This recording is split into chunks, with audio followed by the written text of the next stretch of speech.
Que la bénédiction de Dieu le Père, de Dieu le Fils et de Dieu le Saint-Esprit soit avec vous et toute votre famille. Bonjour frères bien-aimés, sœurs bien-aimées en Christ. Je suis votre compagnon de prière. C'est avec un cœur rempli de joie et de foi que je m'unis à vous en ce moment sacré. Je veux vous inviter à laisser de côté les préoccupations du jour. Laissez aussi les anxiétés qui pèsent sur votre esprit. Entrez dans ce sanctuaire de paix que nous construisons ensemble. Il est bâti en la présence de notre Dieu. En cet instant, je vous demande de recevoir, par la foi, un manteau de paix qui descend des cieux. Il couvre votre maison, votre esprit et votre cœur. Visualisez ce manteau, tissé de fils d'amour, d'espérance et de sérénité. Il enveloppe chaque membre de votre famille. Il apporte un silence céleste à toute agitation intérieure et extérieure. Que le sceau de la protection divine soit maintenant imprimé sur votre vie, qu'il soit aussi sur votre conjoint, vos enfants et vos parents. Qu'il les garde de toute flèche de l'ennemi et de toute parole de malédiction, qu'il les protège de tout danger visible et invisible.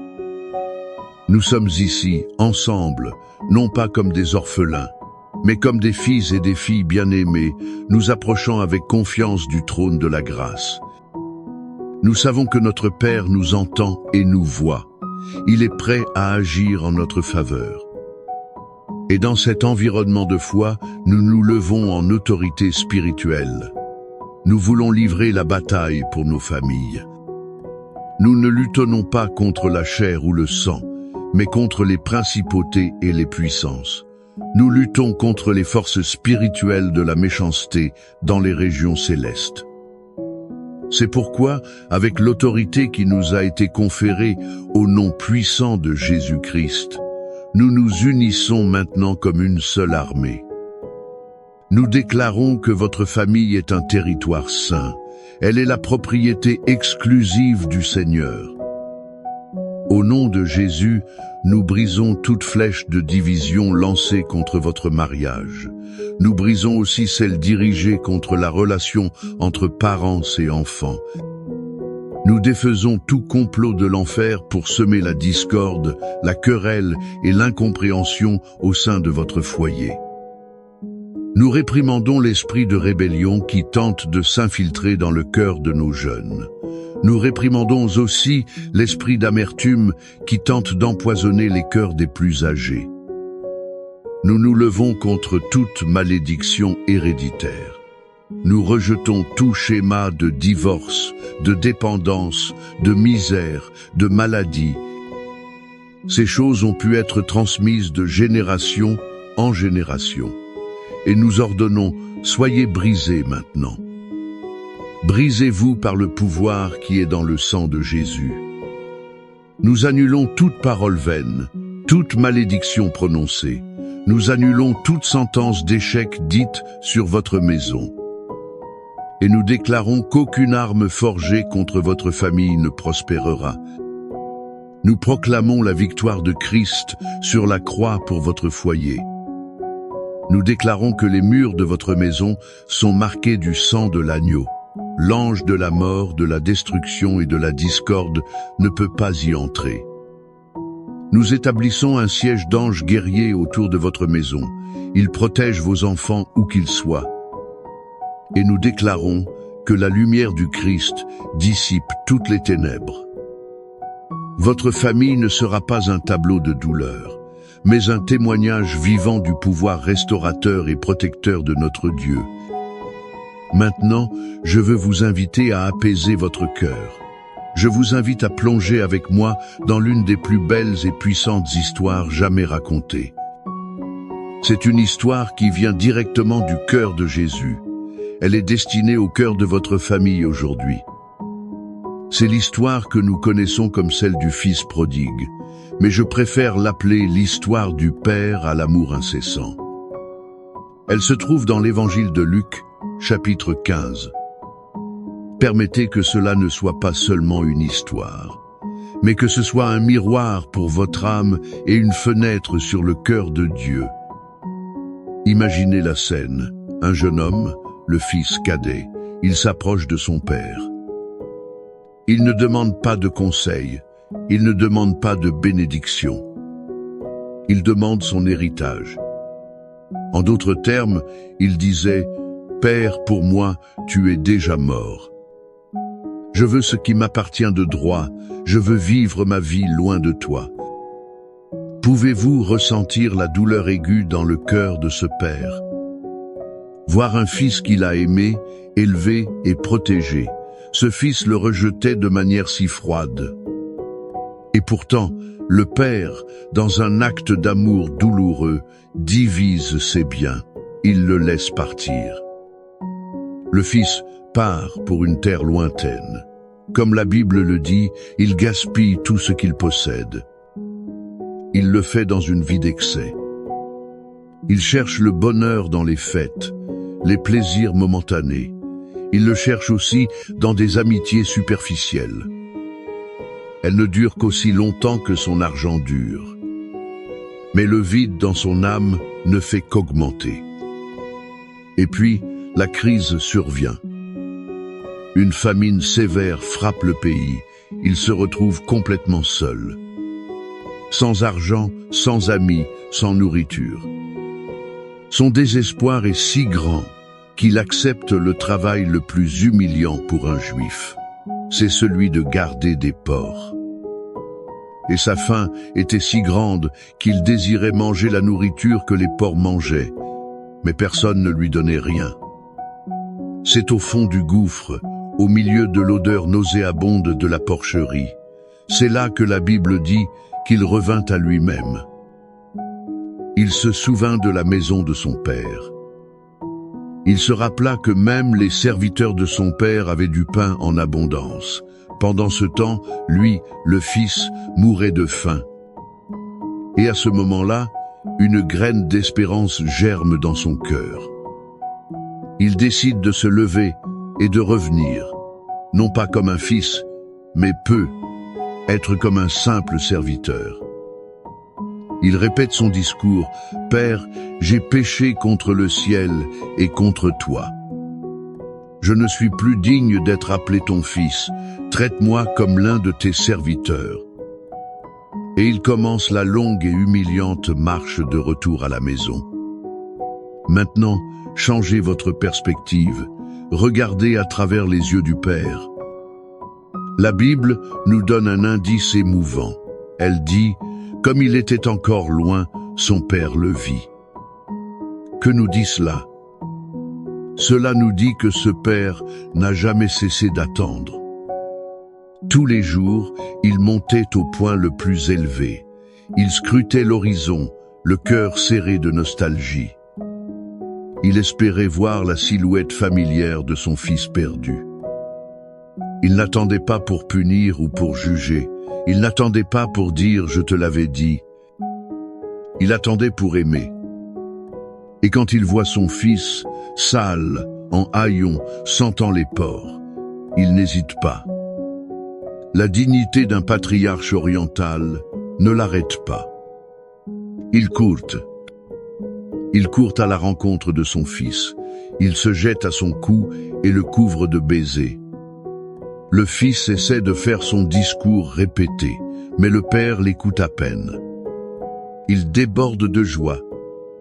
Il crie à ses serviteurs, « Apportez le meilleur vêtement. Mettez un anneau à son doigt et des sandales à ses pieds.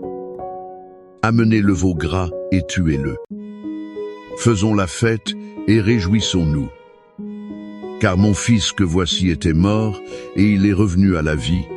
Il était perdu et il est retrouvé. » Cette histoire, frères et sœurs bien-aimés, est le cœur de notre thème d'aujourd'hui. Et d'elle, nous pouvons extraire des leçons vitales pour notre famille. La première leçon est celle-ci, l'amour de Dieu pour votre famille. C'est un amour qui attend et n'abandonne jamais. Êtes-vous un père ou une mère au cœur brisé? Un enfant s'est égaré, a pris de mauvaises décisions.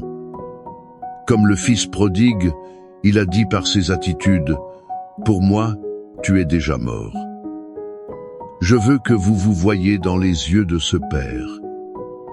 N'abandonnez pas de scruter l'horizon. Continuez à prier, continuez à aimer, car l'amour de notre Père céleste agit à travers vous. C'est la force magnétique la plus puissante de l'univers. Elle peut ramener un enfant à la maison. La deuxième leçon est qu'il y a toujours un chemin de retour. L'ennemi veut murmurer à l'oreille de nos proches éloignés. Il dit qu'ils sont allés trop loin. Il dit que leur erreur est impardonnable et qu'il n'y a plus d'espoir. L'histoire du fils prodigue est un cri de Dieu qui dit « C'est un mensonge ». Peu importe à quel point quelqu'un se sent sale, brisé ou perdu, le chemin de retour vers les bras du Père est toujours ouvert. Notre prière aujourd'hui est pour que nos proches qui sont dans la porcherie de la vie, qu'ils puissent revenir à eux-mêmes, qu'ils se souviennent de l'amour qui les attend à la maison. Et la troisième et cruciale leçon est que le pardon est la clé. Il est la clé de la restauration familiale. La fête n'a eu lieu que parce que le Père a pardonné inconditionnellement. Combien de familles sont prises au piège dans des cycles de douleur? Cela arrive parce que le pardon manque. Le frère aîné dans l'histoire représente ceux qui gardent de l'amertume. Ce sont ceux qui refusent de pardonner. Cela empêche la fête. Cela empêche la guérison. Je vous demande aujourd'hui, de manière aimante et directe, avez-vous été comme le père qui court à la rencontre? Ou comme le frère aîné qui reste dehors? Il a les bras croisés, ruminant son ressentiment. La restauration de votre famille pourrait dépendre d'un acte de pardon. C'est un acte que vous seul pouvez libérer. Cette image du Père courant à notre rencontre, les bras ouverts. Il ne nous accuse pas, il nous accueille simplement. C'est la plus pure traduction de la protection et du soin. Il les promet à chacun de nous. Et cette promesse d'un Père qui attend et protège est gravée pour nous. Elle est présentée de manière poétique et puissante dans les Écritures. Le psaume 91 est en fait la description de la maison de ce Père. C'est l'adresse de notre habitation sûre. C'est le décret divin de protection sur ses enfants. Le psaume 23, à son tour, est la garantie. Il assure que dans cette maison, sous les soins de ce Père, ce Père est aussi notre bon berger, rien ne nous manquera. C'est pourquoi maintenant, je veux vous inviter à faire une pause sacrée. Si vous le pouvez, fermez vos yeux, respirez profondément, désarmez votre cœur de toute incrédulité. Recevez cette parole non comme un simple poème ancien, mais comme une promesse vivante et active. C'est un décret divin prononcé par le roi de l'univers. Il est prononcé sur votre vie, sur votre mariage, il est sur vos enfants et sur votre maison. Recevez le psaume 91 comme l'étreinte protectrice du Père. Celui qui demeure sous l'abri du Très-Haut, il repose à l'ombre du Tout-Puissant. Je dirai de l'Éternel, il est mon Dieu, mon refuge et ma forteresse, je me confierai en lui. Car c'est lui qui te délivrera du filet de l'oiseleur, il te délivrera de la peste pernicieuse. Il te couvrira de ses plumes, tu te réfugieras sous ses ailes. Sa vérité est un bouclier et une cuirasse. Tu ne craindras ni les terreurs de la nuit, ni la flèche qui vole de jour, ni la peste qui marche dans l'obscurité, ni la contagion qui frappe en plein midi. 1000 tomberont à ton côté et 10 000 à ta droite, mais tu ne seras pas atteint. Seulement de tes yeux, tu regarderas, et tu verras la rétribution des méchants. Car tu es mon refuge, ô Éternel, Tu as fait du Très-Haut ta demeure. Aucun mal ne t'arrivera. Aucune plaie n'approchera de ta tente. Car il ordonnera à ses anges à ton sujet. Ils te garderont dans toutes tes voies. Ils te porteront sur leurs mains. Ainsi ton pied ne heurtera pas de pierre. Tu marcheras sur le lion et sur l'aspic. Tu fouleras le lionceau et le dragon. Puisqu'il m'aime, je le délivrerai aussi. Je le mettrai en lieu sûr, car il connaît mon nom. Il m'invoquera, et je lui répondrai. Je serai avec lui dans la détresse. Je le délivrerai d'elle, et je le glorifierai. Je le rassasierai de longs jours, et je lui ferai voir mon salut. Père bien-aimé, notre Abba, notre cher Papa, basé sur ta parole fidèle et vraie, avec l'image de ton amour inconditionnel gravée en nos cœurs, nous nous présentons devant toi comme une famille de foi. Nous te remercions, car le Seigneur n'est pas un Dieu distant, mais un Père qui court à notre rencontre. Il est un refuge sûr et une forteresse inébranlable. Et c'est au nom de Jésus que nous crions maintenant. Nous clamons pour la manifestation de tes promesses. Que cela soit sur chaque famille qui écoute cette prière.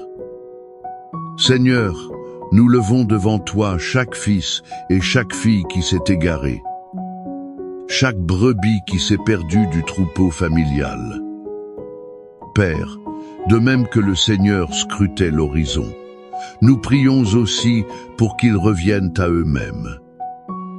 Où qu'ils soient, que ton Saint-Esprit les visite maintenant, qu'il le fasse avec une sainte nostalgie du foyer, non seulement de la maison terrestre, mais de ta maison. Brise les chaînes des dépendances, des mauvaises compagnies, brise les idéologies qui les ont éloignés de toi. Père, nous libérons ton amour qui les attire en retour. Et nous préparons nos cœurs pour les recevoir en fête, sans accusation. Nous crions pour la restauration des mariages qui ne tiennent qu'à un fil, où la communication est brisée et où l'amertume a pris racine. Seigneur, tu es le Dieu qui restaure. Souffle ton esprit sur ces couples. Enlève la froideur, fais fondre les cœurs de pierre et donne-leur des cœurs de chair. Rallume la flamme du premier amour, rallume celle de la complicité et du respect. Là où il y a des blessures de trahison, de paroles dures, de négligence, nous demandons le baume guérisseur de ton pardon, qu'ils puissent se voir comme tu les vois, et que l'unité de l'alliance soit rétablie pour ta gloire. Père, nous prions pour la réconciliation entre parents et enfants. Nous prions aussi entre frères et sœurs, entre tous les membres de la famille. Là où il y a silence et ressentiment, que le son du pardon et de la joie retentissent. Que les mots « je te pardonne » et « pardonne-moi » soient prononcés avec sincérité. Que l'orgueil soit brisé et que l'humilité de reconstruire des ponts prévale. Conformément à la promesse de ton psaume 23, nous déclarons que le Seigneur est le berger. Il est le berger de chaque famille ici représentée. Et rien ne leur manquera. Nous réprimandons l'esprit de misère, de dette, de chômage. Comme notre bon berger, tu prépares une table. Elle est dressée en présence de nos ennemis. C'est pourquoi nous crions pour la provision financière. Nous crions pour l'ouverture des portes d'emploi et la multiplication des ressources. Afin que chaque famille puisse vivre avec dignité et qu'elle soit un canal de bénédiction pour les autres. Et, finalement, Père, nous demandons la guérison. Étends ta main puissante et guérissante sur chaque corps malade. Touche chaque cellule, chaque organe, et ordonne que la santé divine coule. Nous réprimandons toute maladie, toute douleur. Nous réprimandons toute infirmité chronique au nom de Jésus. Et nous prions aussi pour la guérison de l'âme. Nous prions pour la guérison des souvenirs douloureux. Nous prions pour la libération de la dépression, de l'anxiété et de la peur. Que ta paix, qui surpasse toute intelligence, qu'elle garde les cœurs et les esprits en Christ Jésus. Je vous encourage maintenant, avec foi. Allez dans la section des commentaires et écrivez le nom de votre famille. Ou le nom de cet être cher que vous placez sur l'autel aujourd'hui. En faisant cela, vous faites un pas de foi. Vous déclarez « Ma famille appartient au Seigneur et je crois en ta protection, ton unité et ta restauration. » Et maintenant, recevez cette bénédiction finale sur votre vie. Que l'amour du Père qui vous attend les bras ouverts, que la grâce du Fils Jésus qui vous purifie de tout péché et qu'il vous donne de nouveaux vêtements, que la communion du Saint-Esprit qui vous console, qu'il vous fortifie et vous guide dans toute la vérité, qu'il demeure sur vous et sur toute votre maison, pas seulement aujourd'hui, mais tous les jours de votre vie, aujourd'hui et pour toujours. Et toute la famille de Dieu dit Amen.